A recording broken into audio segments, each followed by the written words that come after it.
I'm Iman Rapetti and I'm moderating this year's PIPSI 2023 Media Box. And hi, I'm Brad Gillis. I'm head of Africa Regions Payments for the Standard Bank Group. Brad, I'm so looking forward to our chat because this is an opportunity for us to think about how the consumer is moving their money across the African continent. So mobile money, what's the story there? Yeah, well, thanks for that. It's an interesting dynamic because whilst in a South African context, the market is very sophisticated and very traditionally bank account.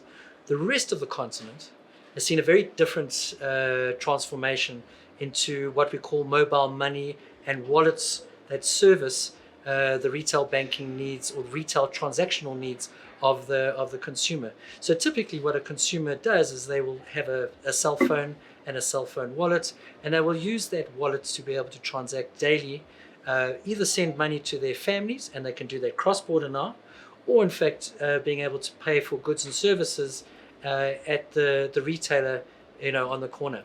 And I think the nice part about that is that they've really serviced what the consumer has asked for, and we find that some of the more formal financial institutions are having to really play a bit of catch up in that particular part of the payment space. What are you learning about why they love that way of sending and exchanging money the best? I think it speaks to, one, it's simple. Simplicity is absolutely vital.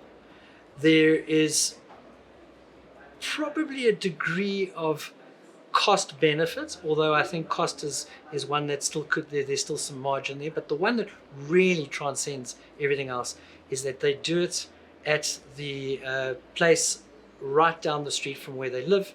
It's a spaza shop or it's a local store, and they don't have to go very far to either put money in or take money out. There are even kiosks on the sidewalks that really sort of set them up to be able to transact digitally, even though it's cash from the outset. And which countries are really leading the way with this? I mean, instinctively you think, oh, everybody knows about M-Pesa and Kenya. Who else is playing? Yeah, so clearly M-Pesa has always been the go-to when everyone talks about it.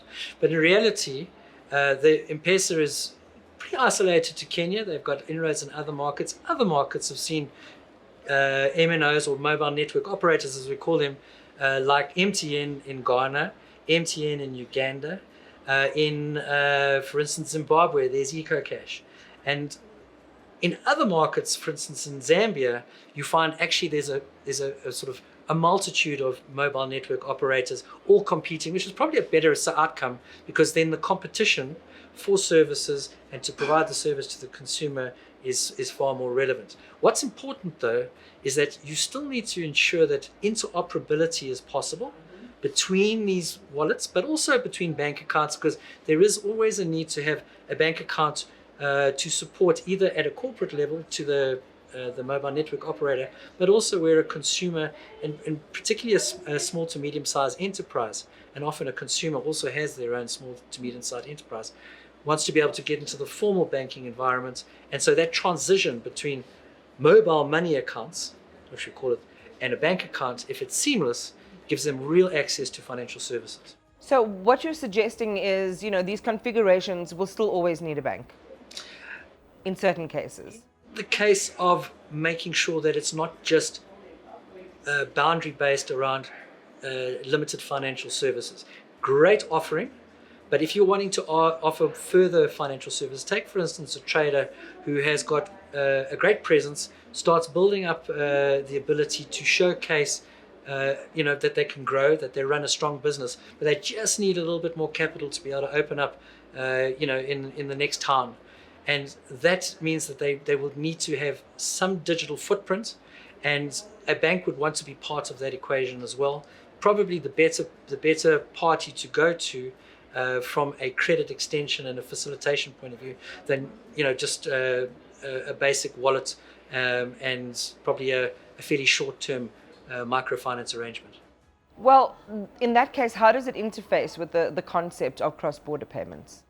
So most of it sits in the domestic space, but when you get to regions like the East Africa region, you've got SADC, and you've got even in West Africa, WAM's region, you've got an intent to create cross-border, And I think it's particularly important for retailers and traders. In some of these markets, people just walk across the border. They arrive there with their shillings or their kwacha, and they want to be able to trade, and they need to be able to use the store of value that they've got. So that cross-border element is a key criteria. Plus, some traders have recognized the benefit of e-commerce and the world of e-commerce becoming far more relevant if they're able to get onto that platform, serve both physical as well as a digital environment. This kind of leans into the topic of seamless transactions that are moving away from your typical B2B to your B2C. Absolutely right, and I think consumers are starting to have the power held in their cell phones.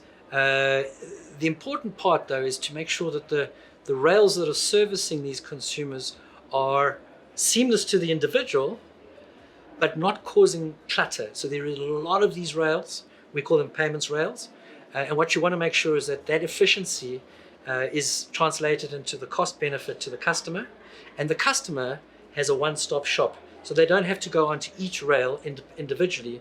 They can go in, make a payment, and know that it's going to get to the destination. It can be a bank account here, and it can be a mobile network wallet here, and it will find its way. That thing in the middle is a great space to be facilitating that seamless experience. How would you rate it at this point? Is it working? No, it's way, we've got all the elements. The consolidation of that is still a work in progress. I would say we're probably a year away, maybe 18 months away before it becomes something that the market is really going to see flourish. So a lot of innovation, one imagines, we're looking forward to seeing there. I think the necessity of it is that we can't continue being as fragmented across the continent as we are in payments. We need to get that consolidation, because it's going to be driven by the market, whether the providers of the service like it or not. And if you're not in it, you're not going to be part of that success. So the market will do it without the providers, even the traditional providers. They need to get into the game and move fast. And the big challenge, of course, is regulation and making sure that's an enabler and not a hindrance. You touched on it a little bit now, the concept of retailers and SMEs and their access to international payments. Would you estimate that it's getting easier, and if yes, how? I don't think it's yet easy. I think the only elements that are easier is more around the awareness to achieve a better outcome. We are still finding it's isolated to countries as opposed to regions, as opposed to the continent. And so a big, let's say a Netflix, for instance, wanting to come into the continent, has a difficult experience tackling the continent because there's 53 countries or 54 countries. And so it has to then deal each country individually. The single access experience isn't yet there, but it's very much a planned and in some instances in development experience. Again, another exciting space to watch, because as much as some of these are not quite where they need to be, there's some refinement that's needed, it certainly represents an opportunity. You use the word single, so I'm just going to riff off that. And could we possibly see a single payment area on the African continent? I know they've been talking about single currencies. We talked about the de-dollarization, which again seems to be a concept that's way far off, but the idea also in local currency trade and so on. So you've got the single European payment area. Could we see a single payment area for the African continent? It's a very tough question. I think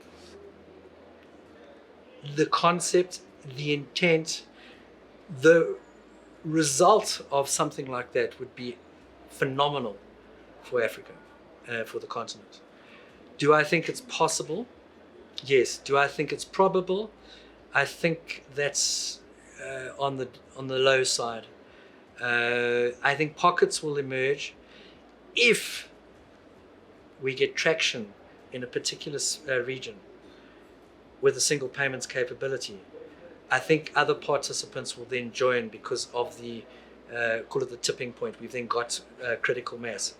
But that hasn't yet shown itself in any of the initiatives that we've got, either it's in SADC or whether it's even in the West African space. But the sentiment to achieve that is a lot higher than it's ever been before. And on that optimistic note, Brad Gillis, that's where we ended. Thank you so much. Thank you.